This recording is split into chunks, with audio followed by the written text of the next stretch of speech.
जय, जगत गुरु चिदानंद जी महाराज की जय, मंचे उपविष्ट गुरुदेव महाराज की जय, दोनों की जय।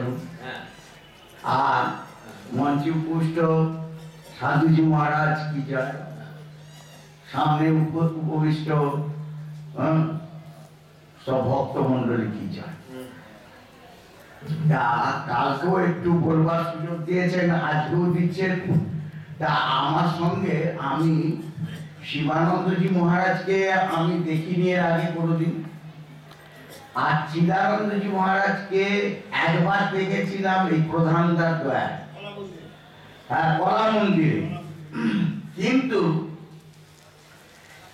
এই যেদিন থেকে এখানে ওই চিকিৎসক রূপে এখানে নিয়োজিত হই, ডিভাইন লাইফ এর অন্তর্গত ওই কলকাতা মানে কসবায় শাখাতে, তা সেদিন থেকে আমার মনে হচ্ছিল যে কোনো একটা তান্ত্রিক মান্ত্রিকের কিছু ব্যাপার আছে না কি আছে, হ্যাঁ, যে এখানে হর হর মহাদেব, হ্যাঁ, বা কালী ফালি হলে আমি ওই দুর্গা কালী বা মাতৃ নামটা বলে শ্রদ্ধা হয়, কিন্তু তার যে কার্যকলাপের যে পরবর্তী প্রস্তুতি সব কারণ বাড়ি টাড়ি নানা রকম, সেইটা আমার পছন্দ হয় না। তা আমি ভাবছিলাম এটা কোন নিয়েছে।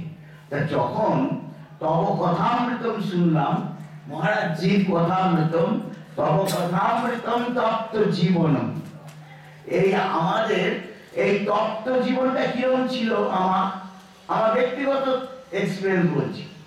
আমি আগে ভগবান যে কোথায়, কজন ভগবান, কে 12 আনা ভগবান, কে 14 আনা পাওয়ারের ভগবান, কে 16 আনা পাওয়ারের ভগবান, এই সব নিয়ে মনটা একটা উথাল পাতাল করছে যে কাকে ধরলে আমার জীবনের সর্বোৎকৃষ্ট ভগবানকে আমি লাভ করব।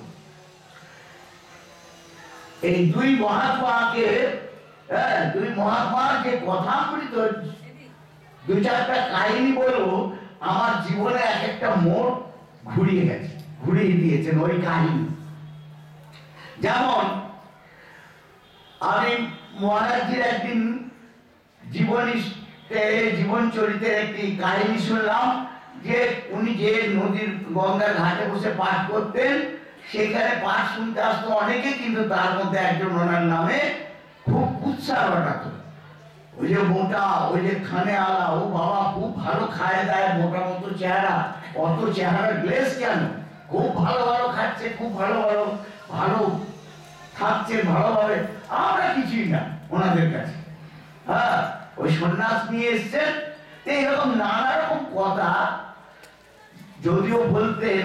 শেষকালে একদিন যারা সব ভালোবাসতেন তাদের একজন দুজন ওই ওনাকে রোজই প্রায় বলতেন যে ওই ভদ্রলোক পার্টিকুলার আপনার নামে কুৎসার দৈনিক রটাচ্ছেন।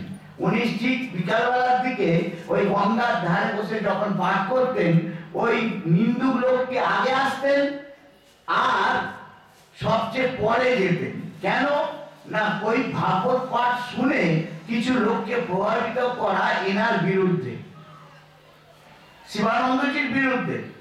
শেষকালে একদিন দেখা গেল যে শিবানন্দজি মহারাজ একদিন কি করলেন, চা, চিনি, দুধ, তারপরে একটু কাপড় চোপড় নিয়ে ওনার হাতে দিয়ে ওনাকে প্রণাম করলেন।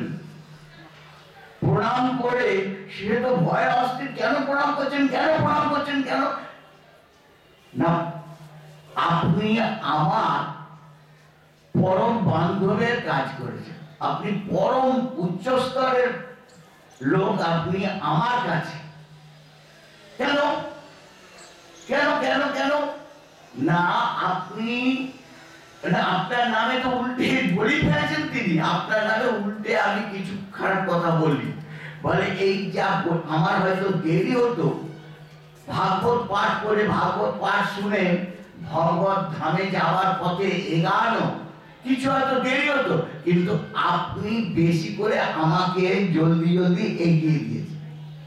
এই কাহিনী যেদিন থেকে শুনলাম, সেদিন আমার মন ভুললো যে নিন্দুককে তিনি পূজা দিচ্ছেন ডাইরেক্ট ভগবত জ্ঞানে। এক তো সবাইয়ের মধ্যে ভগবানকে দেখা। ভগবান গীতাতে বলেছেন যা যে আমি সকলের ভিতরে আছি। উনি ওনার জীবন মানে জীবনে আচরণের দ্বারা দেখিয়ে দিলেন আমি প্রত্যেকটি জীব প্রত্যেকটি প্রাণীকে শুধু না, যারা ব্যক্তিগতভাবে আমার নিন্দা করে, যারা আমার দোষ দেখে, যারা আমার পরচর্চা করে, তাদের ভিতরেও আমি ভগবান দেখি এবং ভগবত জ্ঞানে আমি তাকে শ্রদ্ধা জানাই। আমার সেদিন থেকে মোর ঘুরলো, এবার থেকে যে যত অপমান করুক, হ্যাঁ, আমি তো সকলের সঙ্গে ফাইট করতে পারবো না, দৈহিক লড়াই করতে পারবো না। প্রথম থেকেই দুর্বল, আরো আগে রোগা ছিলাম।